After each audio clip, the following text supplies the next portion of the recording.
Pessoal, vamos lá iniciar nossa aula, né? A primeira aula do segundo semestre, agora no terceiro período. Então, sejam todos bem-vindos, bem-vindas. Que Deus possa abençoar, né? Todas as nossas vidas, que Deus possa nos trazer, né? Brevemente para a sala de aula presencial. Mas, enquanto isso, nós continuamos as nossas aulas remotas. E na nossa primeira aula, a gente vai trabalhar o classicismo, a gente vai dar continuidade ao assunto de literatura. Então, meu nome é a professora Karine Rodrigues, da Escola do Ensino Médio Jaime Laurindo da Silva. Então, vamos lá. Eu coloquei para vocês, nesse slidezinho aí, sugestões de links para estudo sobre o classicismo. Então, são 3 links que vocês podem acessar no YouTube e vocês podem também assistir esse vídeo que eu estou gravando aqui no meu canal. Quando a gente fala de classicismo, primeiramente a gente tem que falar de algo que é muito interessante dentro de um contexto histórico, que é o Renascimento. Então, o Renascimento ele vai acontecer na Europa.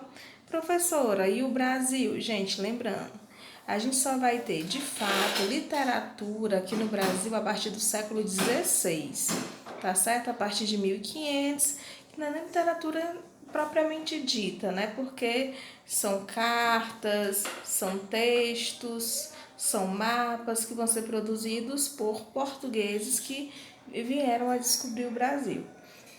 Essa imagem que eu coloquei para vocês aí, o Triunfo de Galateia de Rafael, ele está até no livro de vocês, ele abre o capítulo sobre o classicismo, né?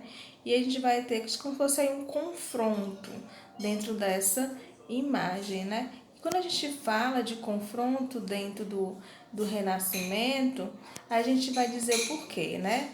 A gente percebe aí, nós vamos ter, dentro desse momento histórico, na Europa, o abandono da perspectiva teocêntrica.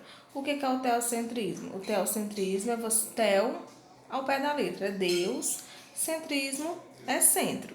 Então, basicamente, todas as concepções, tanto de arte, né, de literatura em si, era voltado muito para essas questões religiosas. Com o tempo, né, essas questões religiosas elas vão se tornando laicas. O que é laico, né?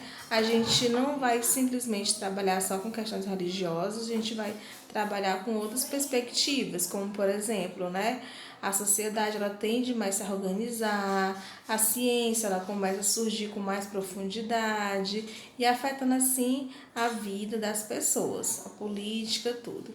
Então, o classicismo ele vai valorizar essa questão do ser humano. Então, a gente vai ter o ideal de um novo indivíduo, que a gente chama também essas questões de antropocentrismo.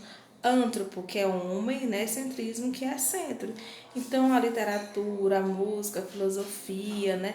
Ela vai girar muito em volta agora dessas realizações dos seres humanos. Dentro da literatura, a gente vai ter alguns agentes do discurso do classicismo nesse período, né? A gente vai ter, por exemplo, aqui os nobres medievais que compõem as cantigas, dão lugar no Renascimento a jovens artistas, filhos de pequenos comerciantes, patrocinados por mercadores ricos e poderosos, né, que são considerados os mecenas. Então, vocês lembram que lá no trovadorismo, quando nós estudamos, a gente vai ter o quê? Vamos ter as cantigas. As cantigas elas vão perdurar ainda no humanismo e aqui a gente já vai começar a ter jovens artistas, né?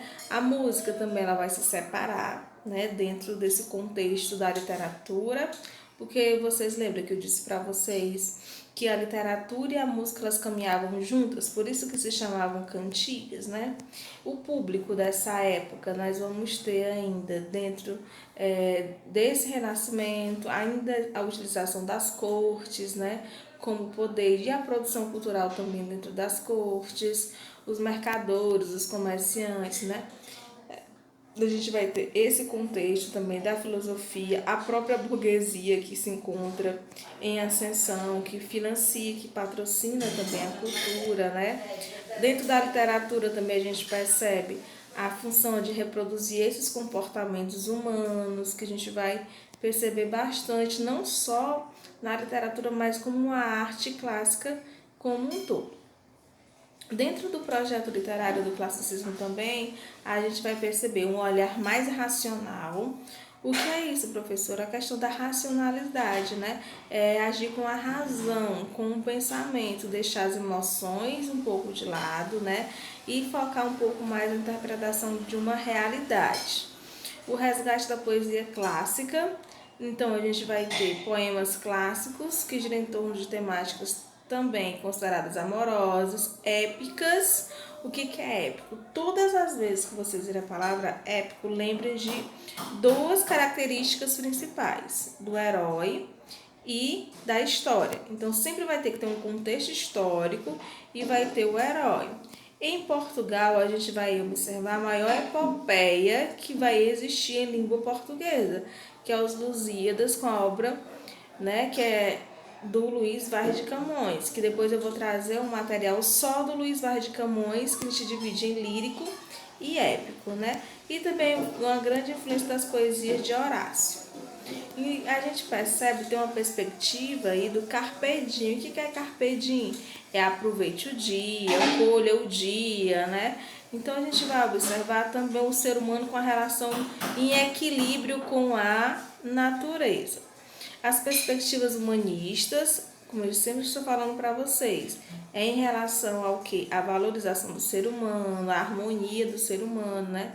Essa beleza associada.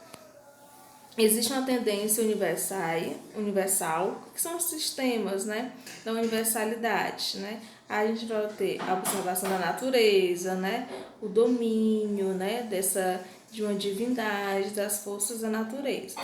A linguagem, a forma. Eu acho interessante esse momento porque a gente vai ter uma forma fixa, que se chama soneto, que eles vão sempre estar produzindo, e vai ser colocado aqui essa questão das medidas. São as medidas métricas, que existe toda uma preocupação do autor de quantas sílabas poéticas vocês irão encontrar dentro desses textos. Por exemplo, o Camões, ele gosta muito de trabalhar textos decassílabos, né, que são com 10 sílabas poéticas ou métricas. Em Portugal, a gente vai ter, como eu falei para vocês, a partir do século XVI, grandes conquistas marítimas, de navegação, né, que os portugueses vão ter, que vão inspirar, com certeza, a literatura clássica em Portugal, né? Aí a gente tem a volta do poeta Francisco de Sá de Miranda da Itália em 1526, quando ele volta, né, ele traz aí o classicismo para Portugal, e um principal representante, que não é o Francisco Sá de Miranda, apesar de trazer, é Luís Vaz de Camões. Eu trouxe até um sonetozinho aí do Camões para vocês, né, que ele bem clássico mesmo, né? Vocês percebem, ó, 2 quartetos, 2 tercetos, que são blocos de 4 versos e blocos de 3 versos, bem padronizados, decassílabos, e o classicismo em Portugal, né? Então, Camões é a referência, ele vai colocar dentro das suas obras principalmente a questão dos sonetos, o desconcerto do mundo, as mudanças, o sofrimento amoroso, são bem características da obra de Camões. O classicismo em Portugal, eu coloquei mais um soneto aí, bem clássico também, de Petrarca, não é isso? Que vocês podem observar, tá bom? Então, gente, esse foi um breve resumo do assunto que vocês irão estudar.